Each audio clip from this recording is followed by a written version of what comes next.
के होठों की लाली को कभी सूखते देखा है? कभी सूखते देखा है?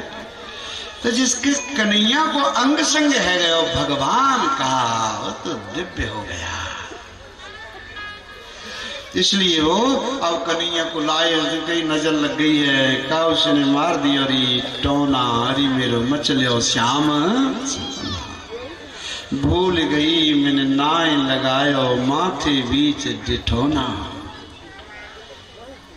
दूध न पीवे दही नहीं खावे, नाले माखन लोना, और नाय धोए कर सुध बिसराई, आंख न खोले सोना।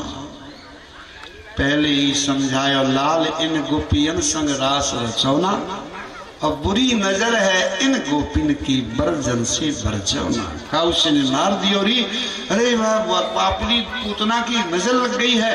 अब तो कन्हैया को देखो देखो गो गाय के गोबर से स्नान करावे हैं, गौमूत्र से फिर बाद में जैसे साबुन लगाए फिर गौमूत्र से साफ करे हैं, और गाय के बछड़ा से कन्हैया को बांध करके चारों तरफ घुमावे हैं। कभी कछु भी है जाए बस गाय पंचगव्य बनावे हैं, इसलिए गाय का दूध वैसे भी देखो। और आपको अटपटा तो लगेगा, पर मैं किसी माता बहन को कह दूं कह रही ये तो बिल्कुल गाय है, अरे ये तो बिल्कुल गाय है, तो खुश होगी, प्रसन्न होगी, नाराज नहीं होगी। और मैं कह दूं कह रही ये तो भैंस है, तो इसी से समझ लो बात। ये गाय का बछड़ा पैदा होता है तो पैदा होते ही तो कितना उसमें जंप है, चलता है। और भैंस का पाड़ा टाइम लगता है। तो गाय का दूध पियोगे आप तो गाय जैसे बन जाओगे, भैंस का दूध पियोगे तो भैंस जैसे बन जाओगे।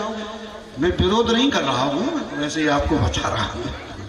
तो गाय की हमारे यहाँ बड़ी महिमा है, गाय दूध की है, और सब बड़ा सब गाय ये प्रसंग। अब उधर को वसुदेव जी ने कंस को कर चुकायो और कहा कि देखो हमारे लाला भयो है, बाको उत्सव है, बाको प्रसाद नयो, हमारे कन्हैया भयो है, हमारे लाला भयो है। कंस ने कहा अरे नंद जी तुम्हारे लाला को हमारा आशीर्वाद, बाकी दुश्मन जल्दी मरे। और दुश्मन वही है और जिसको दुश्मनों का भी आशीर्वाद मिल जाए।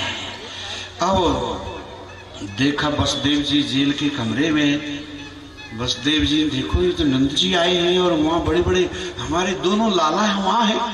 अब ये नंद जी को पता नहीं है कि दोनों लाला वसुदेव जी के। तो जाके आया यूं मथुरा, तो चलो नंद जी से भी वसुदेव जी से भी मिल चलूं।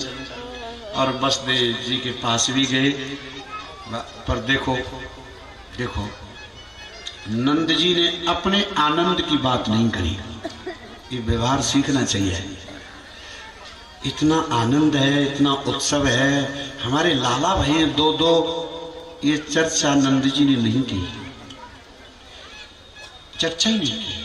नंद जी ने कहा रे मित्र वसुदेव, इस पापी कंस ने तुम्हारे 6 पुत्रों की हत्या कर दी और एक कन्या की भी हत्या कर दी। और वसुदेव जी ने अपने दुख की चर्चा नहीं की।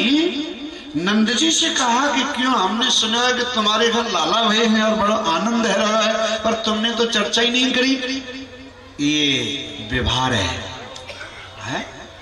मित्र दुख में है तो आप अपनी खुशियों का प्रदर्शन मत करो। जो न मित्र दुख होए दुखारी, अत्यनय पिलो बिलो कत पातक भारी। जो आपका मित्र है, मीत है, संबंधी स्नेही है, वो तो दुख में है, और आप उसके सामने बढ़ चढ़ करके अपने आनंद का बखान करो, ये शिष्टता नहीं है।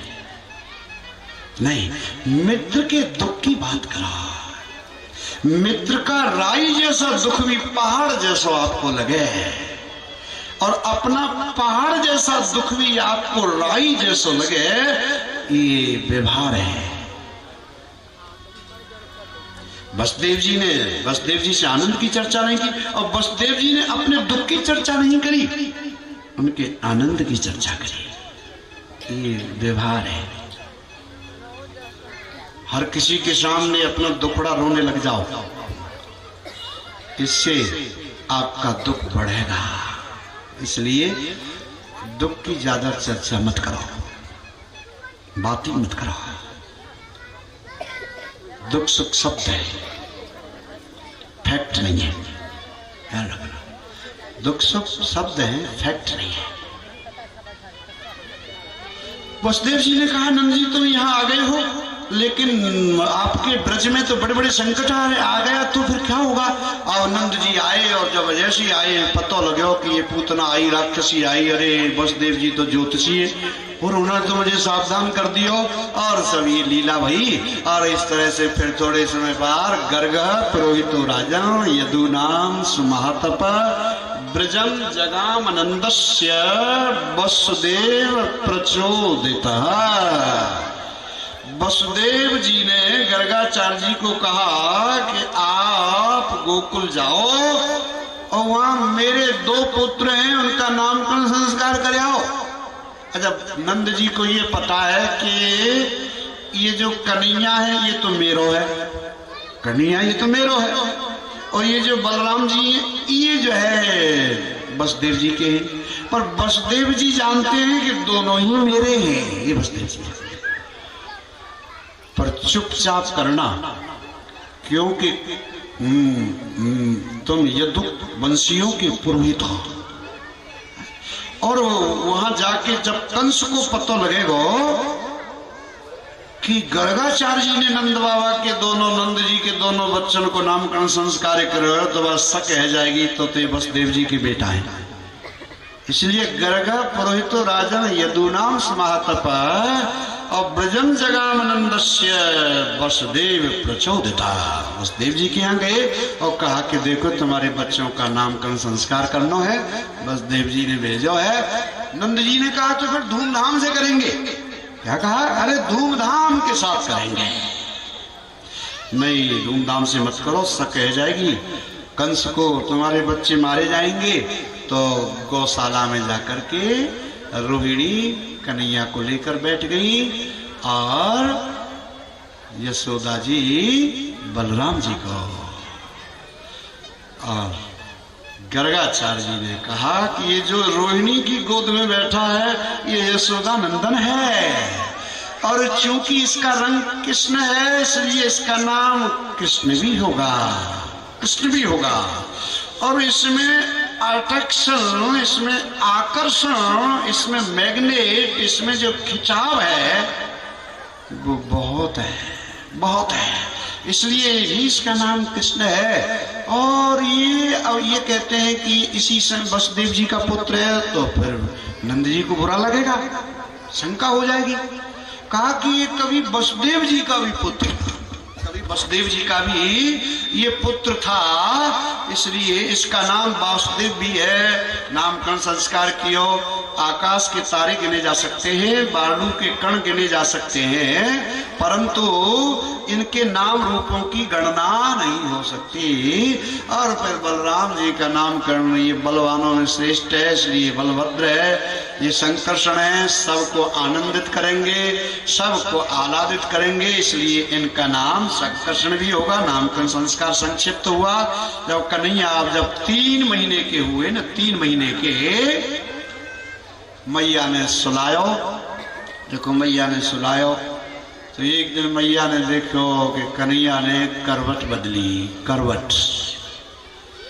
अरे मैया ने नंद जी को जाके कही, सुन रहे हो, अब हमारा लाला बड़ो है गयो है, बड़ो है गयो।